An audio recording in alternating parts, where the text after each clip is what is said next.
It's noon here in Ventnor City, New Jersey, and our nation's capital, Washington, D.C. And this is news that you can use from CarEdge for Wednesday, August 14th, with your host, me, Ray, and, well, that young man, Zach. And we're in a fighting mood today because, well, GM's been caught and they're sued. Actually, GM needs a new suit. That's a good one. It's a good one, man. Yeah. Happy Wednesday to everyone. Thanks for tuning in. CarEdge.com is the sponsor of today's broadcast. CarEdge.com is the website my dad and I started 4.5 years ago. We try and help you not get screwed when you buy a new car. And if you're trying to protect that vehicle as well, everything under warranty, vehicle service contracts, all that fun stuff. Check it out, folks. CarEdge.com. Please, please, please. And thank you, Dad. The big story this morning, Texas State Attorney General Ken Paxton said in a lawsuit that he is taking action against General Motors after the June news story broke about them collecting information about drivers and then selling that data to various parties. We've seen a class action suit come out against General Motors, and now the state of Texas suing General Motors. And there are other automakers that are going to get pulled up into this. Let's remind everyone about the lay of the land here and why this is so important. Well, General Motors and most manufacturers collect data through their through the software in the cars, and then allegedly they share that data with sometimes data brokers, sometimes insurance companies, unbeknownst to the customers. And they share that data without getting the customers to sign off on it, saying, yeah, I'd be more than happy for you to share my information, my driving information, how hard I brake, how fast I accelerate, how hard I go into turns. Yeah, sure, I'd love to have my automobile insurance go up 35-40% because you're selling my data. So it's just, there's two things about this that strike me funny. Sure. Okay. One, that the Attorney General of the state of Texas tends to, in my opinion, let me couch this, in my opinion, tends to showboat. He sued Zoom after there were Vroom after when they were still in business. Are they still in? I can't even remember. I think they're kind of in business, sort of still in business.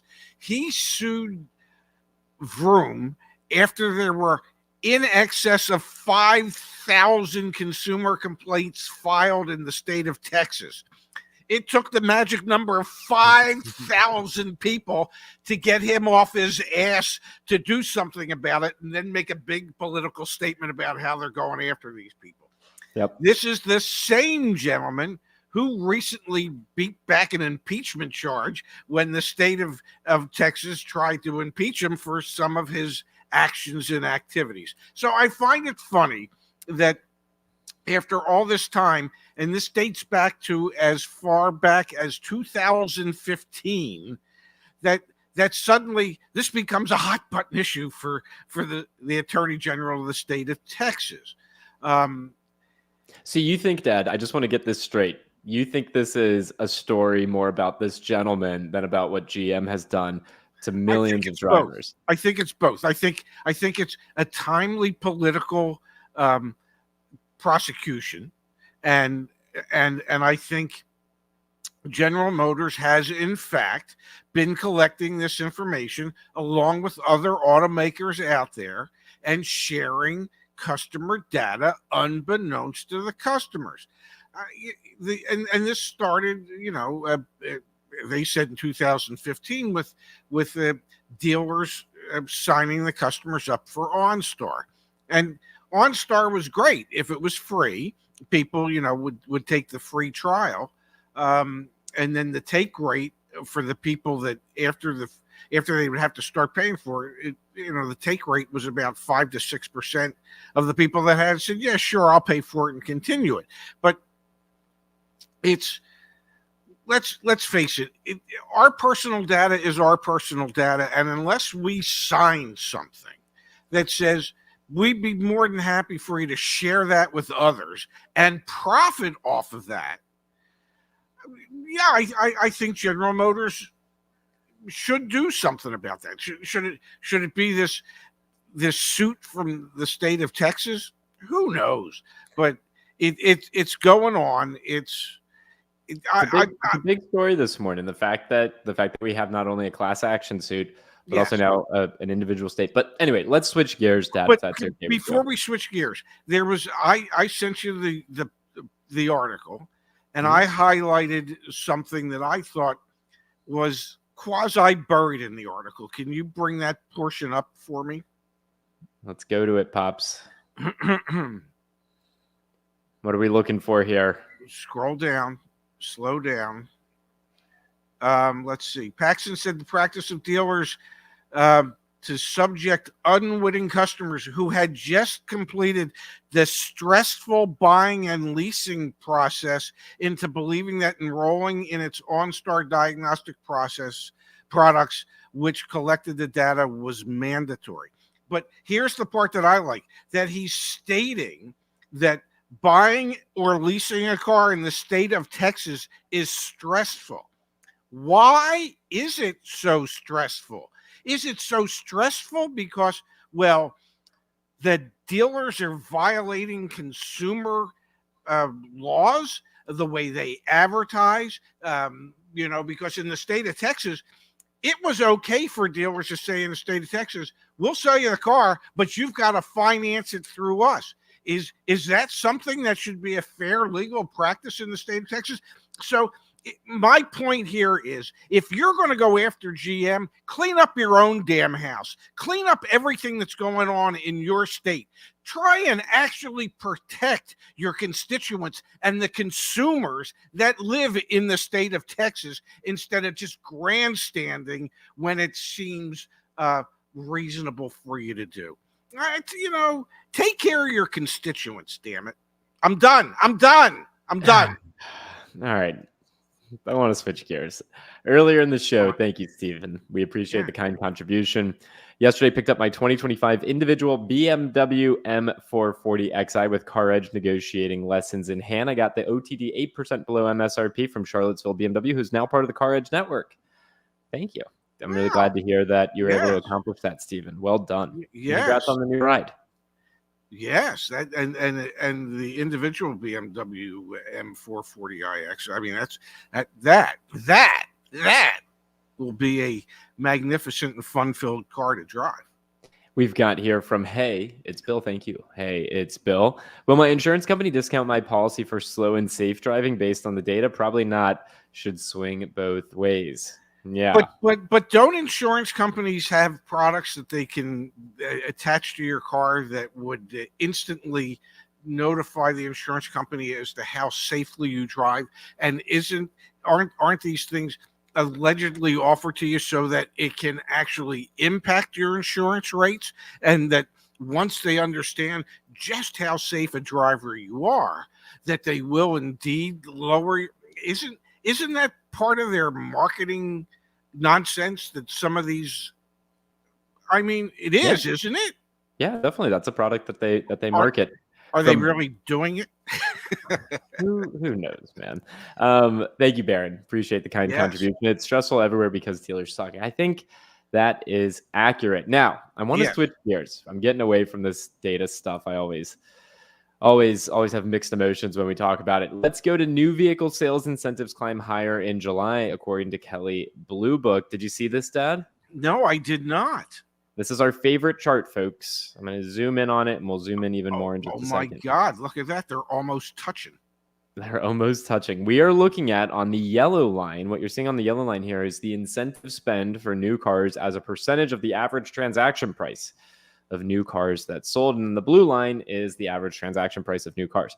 That's a big mouthful. What you need to know is that back in the day, pre-pandemic, about 10% of what you were paying for a new car was going towards, was being subsidized for you by someone else, by the automaker. Okay. Yes. So you bought a $100,000 car. It was costing an automaker about $10,000 in incentives to get you to purchase that vehicle. That number dropped all the way down to about 2%. So then, $100,000 car, what was the automaker spending during the peak of the chip shortage and the vehicle shortage? They were spending $2,000 to incentivize you to purchase that vehicle. Today, folks, the latest data, we are back up to 7%, the highest we've been in a long, long time. So on that Yes. $100,000 vehicle, they're spending $7,000. We are almost back to where we were at the 10% mark, slowly but surely. Actually, I would say dead fast. This has been a pretty significant acceleration in Yes. incentive spend. The problem with this chart is we had seen a decline, a somewhat precipitous decline in the average transaction price. And then it slowly started going back up again, and it's kind of just leveled off where, if you look at it now, it is ever so slightly trending downward again, but it is like ever so slightly. What we need to see a decline in the average transaction price plus an additional increase in the percentage of incentives that we see the manufacturer spending to as a percentage of the selling price. So it would be nice when that gets back up to 10%, and it would be nice to get a significant drop in the average transaction price itself. So I was commenting on the yellow line. You're talking about the blue line. So you want to see the blue line come back down. I think the bigger story, Dad, is that the yellow line is going up. I think I think the yellow line going up. I think, and the purple line when it comes to the yellow line, the percent of the transaction price that is underwritten by manufacturer incentives, that is extremely important. I'm not dismissing that. I'm not saying it isn't. It makes it easier for people to get into these vehicles. I'm just saying we need to combine additional declines in the average transaction price while the incentive spend goes up to really move the needle. That's all I was saying. I want to show you something that's kind of surprising. Nearly every major brand except for Ram had higher incentive levels year over year in July, with the highest incentive spend among volume automakers at Infiniti, Volkswagen, Audi, and Nissan. Surprisingly, despite industry-leading inventory levels, incentive spending at the core Stellantis brands of Chrysler, Dodge, Jeep, and Ram remain below the industry average. And that would be why the Stellantis dealers, Chrysler, Dodge, Jeep, and Ram dealers think very little of their brands because they're not being supported by the manufacturer. So I will tell you this, that dealer satisfaction with their manufacturer is probably at about an all-time low if you're a CDJR dealer. Yeah, it's kind of remarkable. You have incentive spend for the industry going up significantly, and the brand that has the highest days supply of inventory, the brands that have the most oversupply of inventory are the brands that are below the industry average in terms of incentive. Yes. That doesn't make any sense. It does if you're trying to force a sizable number of your dealers to go out of business so that you can thin the herd. And then the idea would be, well, that the dealers would be able to be more profitable because there's less competition amongst the dealers. Maybe. We've got Dad from the chat. Thank you, Rizzy, for Magic. Appreciate the contribution. Hey, guys, do you know if the Ford Mach-E qualifies for the used EV tax credit? Yeah, absolutely. If it's under $25,000, the Ford Mustang Mach-E will qualify for the used EV tax credit. Yes. The transaction price just has to be below $25,000 for the used EV tax credit. That's the key. If it's $25,001, it won't qualify. If it's $24,999, it will. We've got a kind contribution from Fear Atomic. Thank you, Fear Atomic. We greatly appreciate that. Yes, we do. And from Matthew Hoskin as well. Thank you. Excuse me. Thank you, Matthew. Ray, tell the good people what BMW Individual is. Love my Individual mint green M4. Paint is thicker and far higher quality. No orange peel at all. What is BMW Individual? You really get to select more. I honestly, I don't really know. I just know it's a hell of a lot more expensive than just the standard one. But you have more optionality as Gotcha. to how you actually want it equipped, painted, interiors, things of that level. Um, Interesting. you know, the owner at the last group I worked for, Lou had one of the nicest individual 7 series, and it also had an MSRP of about 180 grand, uh, that you'd ever hope to see. I mean, you can. It is really a situation where you get to make it yours. Very cool. Seems very, Yes. very cool. Dad, let's go early. We have to end the show a couple minutes early today, like 10 minutes early today. So let's go early. Really? You gotta be kidding me. You're going to get a kick out of this one. Waymo robo-taxis waking San Francisco neighbors with nightly honking. People who live near a San Francisco parking lot that Waymo uses as a robo-taxi depot says the cars won't stop honking at each other, even though no one is inside them. I don't know if you saw the video of this, Dad, I did but not. there's a video of people at like 3 a.m. trying to sleep in their apartment, and the robo-taxis are just blaring on the horns at one another. This is the future, baby. And San Francisco will be inhabited by just robo taxis and no human beings, which, when you think about it, will relegate to the robo taxis to being absolutely unnecessary because there'll be nobody for them to taxi around. Yeah, I think technology is a wonderful thing until it rears its ugly head and shows it doesn't really work as well as we'd like it to. There have been any number of situations with these robo-type vehicles in San Francisco where they have just stopped, where police have tried to stop them, they wouldn't stop, where they just stop in the middle of a turn. It is... Listen, I'm not going to sit here and say humans make better drivers than, well, nobody. Yeah. But apparently, most humans aren't pulling into a parking lot with other humans in their cars at 4 o'clock in the morning and saying, "Hey, let's just hit the horns for a few minutes." It is, you would think it should be a relatively easy software fix, and my guess is perhaps they might even be able to do it over the air. Yeah. And maybe they should do it, I don't know, before 4 in the morning.